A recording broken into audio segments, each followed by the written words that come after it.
Shalom, firman Tuhan hari ini terambil dari 2 Tesalonika 3 ayat 1 dan 2.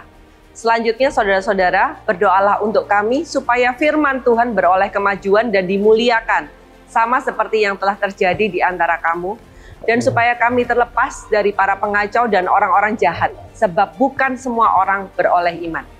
Hari ini kita belajar dari surat Rasul Paulus kepada jemaat di Tesalonika, yang mana di bagian akhir dari suratnya Rasul Paulus meminta supaya jemaat Tesalonika berdoa baginya dan rekan-rekannya dalam perjalanan mereka melayani Tuhan.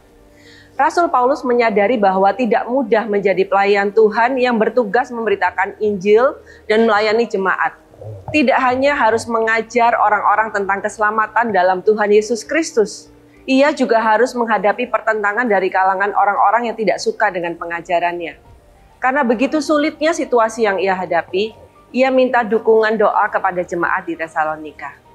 Sama seperti situasi Rasul Paulus, kita perlu juga memberikan dukungan dan support melalui doa-doa kita untuk pemimpin-pemimpin rohani kita.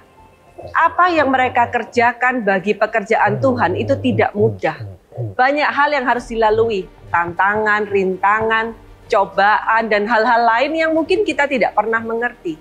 Karena itu saya mengajak kita semua untuk berdoa bagi para pemimpin rohani kita, agar melalui mereka firman Tuhan dapat diberitakan secara luas dan tegas, dan nama Tuhan Yesus dipermuliakan. Kita juga perlu berdoa agar Tuhan melindungi dan menjagai para pemimpin kita dari segala hal yang jahat yang iblis rancangkan dalam hidup mereka. Kiranya perlindungan Tuhan Allah yang Maha Kuasa melingkupi mereka. Saya percaya ketika kita bersepakat berdoa bagi para pemimpin rohani kita, maka Tuhan pasti akan menjawab doa kita. Dan biarlah hati kita tetap terarah kepada Kristus yang memberikan kepada kita kekuatan untuk melakukan semua yang menjadi kehendak Tuhan dalam hidup kita. Mari kita berdoa. Tuhan Yesus, saat ini kami bersepakat berdoa. Kami berdoa untuk para pemimpin rohani kami, Tuhan. Biarlah melalui mereka firman Tuhan diberitakan secara luas dan tegas. Dan Tuhan, kami mohon perlindungan-Mu untuk mereka dan keluarga mereka. Dan biarlah melalui hidup mereka nama Tuhan Yesus Kristus semakin dipermuliakan. Dalam nama Tuhan Yesus, amin.